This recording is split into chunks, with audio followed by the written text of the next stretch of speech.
ഉമ്മൻചാണ്ടി മാധ്യമങ്ങളെ കാണുകയാണ്.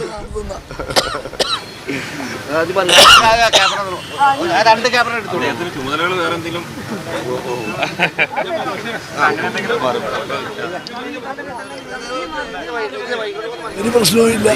ഗ്രൂപ്പുകൾ തമ്മിലുള്ള തർക്കമാണെന്നാണ്. അതൊക്കെ ചില മാധ്യമങ്ങൾക്ക് അങ്ങനെയൊക്കെയുള്ള ചില സംശയങ്ങളുണ്ട്. ഞങ്ങൾക്ക് ആ സംശയമില്ല. എന്തായാലും നാളെ വിട്ടു പോകില്ല എന്ന് ഉറപ്പിക്കാം അല്ലേ? നാളത്തേക്ക് വിട്ട് പിന്നെ ചർച്ചകൾ നീണ്ടു പോകില്ല എന്ന് കരുതാം അല്ലേ? ഇന്ന് വേണമെങ്കിൽ വരാം, അല്ലെങ്കിൽ നാളെ. അത് ഒരു താമസം ഉണ്ടാവില്ല. ഈ ഒരു തർക്കം അല്ലെങ്കിൽ ഇത് നീണ്ടുപോകുന്നത് ഒരു പ്രചാരണത്തെ അല്ലെങ്കിൽ ഇതൊക്കെ ബാധിക്കും തോന്നുന്നുണ്ടോ?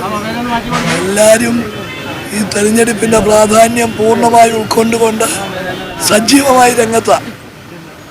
യാതൊരു സംശയവും വേണ്ട. ഈ വടകരയിൽ RMP ഇപ്പോൾ പിന്തുണ പ്രഖ്യാപിച്ചിട്ടുണ്ട് UDF-ന്. അപ്പോൾ അങ്ങനെ പല സ്ഥലത്തും പിന്തുണ കിട്ടുന്ന ഒരു ഘട്ടത്തിലാണ് ഇപ്പോൾ കോൺഗ്രസിന്റെ സ്ഥാനാർത്ഥി പ്രഖ്യാപനവുമായി ബന്ധപ്പെട്ട താമസം. ഏത് തെരഞ്ഞെടുപ്പ് പ്രഖ്യാപിച്ചതിനേക്കാൾ നേരത്തെയാണ് ഇപ്രാവശ്യത്തെ പ്രഖ്യാപനം. പ്രശ്നങ്ങളൊന്നും ഉണ്ടാവില്ല. ഒന്നും ഉണ്ടാവില്ല. മലപ്പുറം DCCക്ക് പുതിയൊരു സെക്രട്ടറി ഉണ്ടാകുമോ? പുതിയ പ്രസിഡന്റ് മലപ്പുറം DCCക്ക് പുതിയ പ്രസിഡന്റ്